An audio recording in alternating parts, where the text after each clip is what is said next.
Everyone's talking about this electric scrubber on TikTok. No one's talking about how the guys on TikTok can use this thing. My wife picked it up from the TikTok shop. They were having a flash sale. I'll drop a link down below a few days ago.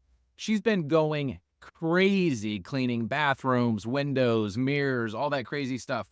All of a sudden I was looking at it. I saw they had a car attachment. My mind was blown, my friends. Let me show you how this thing works cleaning leather. I'm going to actually show it in a Tesla Model Y real quick. All I'm doing is using my favorite spray. I'll throw a link down for that. This stuff is just magic.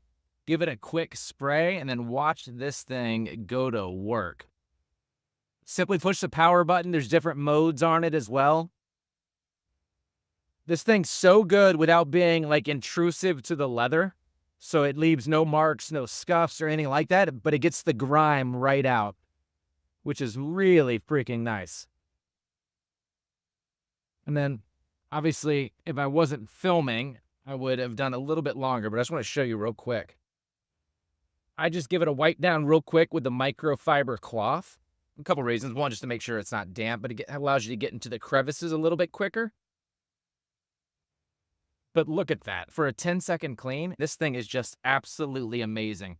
Anyway, I'll throw a link down below. Make sure you check it out. This is more than just a tool for the wives. I know I'm going to get roasted in the comments for that. But definitely take a look. I use it for the car all the freaking time.